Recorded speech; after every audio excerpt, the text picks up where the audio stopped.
Hello everyone, स्वागत है आप सभी लोगों का कल्याण इंस्टीट्यूट यूट्यूब चैनल पे। आज हम इस वीडियो के माध्यम से विनिमय दर का मुक्त बाजार सिद्धांत को जानने और समझने का प्रयास करेंगे कि जो ये विनिमय दर का मुक्त बाजार का सिद्धांत है, ये क्या होता है, किस तरह से होता है। आज की वीडियो के माध्यम से हम यही समझेंगे। तो आप इस वीडियो को अंत तक जरूर देखिएगा और अगर चैनल को अभी तक सब्सक्राइब नहीं किया है तो चैनल को जरूर सब्सक्राइब कर दीजिएगा। तो चलिए समझते हैं कि विनिमय दर का जो ये मुक्त बाजार सिद्धांत है, ये दरअसल है क्या। इस सिद्धांत को समझने से पहले हम ये समझ लेते हैं कि विदेशी विनिमय दर होता क्या है, क्योंकि इस सिद्धांत में आगे इस चीज को देखने को मिलेगा कि विदेशी विनिमय दर दरअसल होता क्या है। तो इसीलिए हम सबसे पहले विदेशी विनिमय दर को समझ लेते हैं ताकि हम आगे इस सिद्धांत को बड़ी बेहतर तरीके से समझ सकें। विदेशी विनिमय दर यानी कि जब एक करेंसी का दूसरे देश की करेंसी के साथ जिस दर पर विनिमय होता है उसे ही विदेशी विनिमय दर कहते हैं। इसको कुछ इस तरह से समझिएगा।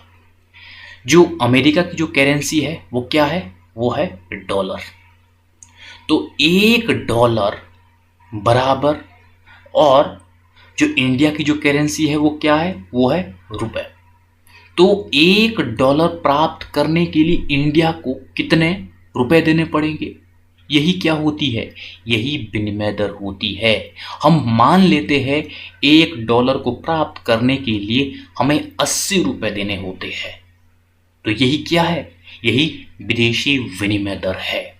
यानी कि एक देश की जो करेंसी है उस देश की करेंसी का दूसरे देश की करेंसी के साथ जिस दर पर विनिमय किया जाता है वह ही विदेशी विनिमय दर कहलाती है। अब आ जाते हैं आज के सिद्धांत पर कि विनिमय दर का मुक्त बाजार सिद्धांत है क्या।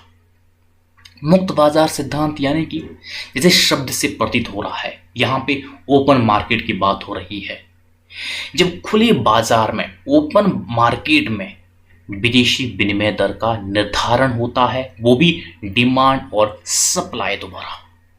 क्योंकि डिमांड और सप्लाई में वो ताकत है जो कहीं ना कहीं हर चीज को निर्धारित करने में महत्वपूर्ण रोल अदा करती है।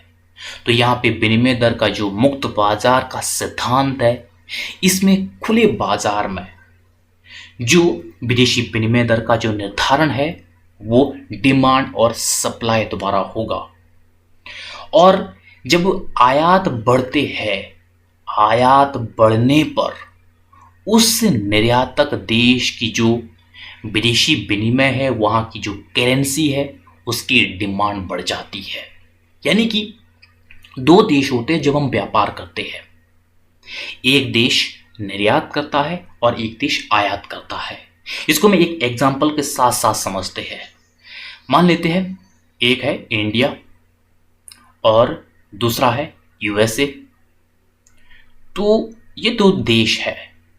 हम मान लेते हैं यूएसए से हम क्या है, हम आयात करते हैं, और तो जो इंडिया है वो आयातक देश हुआ और जो यूएसए है वो क्या हुआ, वो निर्यातक देश हुआ, क्योंकि वो निर्यात कर रहा है दूसरे देश में।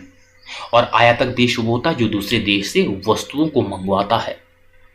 तो यहां पे जो यूनाइटेड स्टेट है ये किस तरह से निर्यात कर रहा है, अपने देश में जो उत्पादित जो वस्तुएं हैं उसको इंडिया में वो निर्यात कर रहा है। तो इंडिया क्या कहलाया, ये आयातक देश। तो जब इंडिया आयात कर रहा है तो ऐसे में उस निर्यातक देश यानी कि यूनाइटेड स्टेट की जो विनिमय दर है, इसकी जो करेंसी है, इसकी डिमांड बढ़ जाएगी। वो डिमांड कौन बढ़ा रहा है, वो ये आयातक देश इंडिया बढ़ा रहा है। ऐसे में जो निर्यातक देश है यानी कि यूनाइटेड स्टेट है, इनकी जो करेंसी की मांग है वो बढ़ जाती है दूसरे देश में। किस देश में, जो आयातक देश है, जो इंडिया है।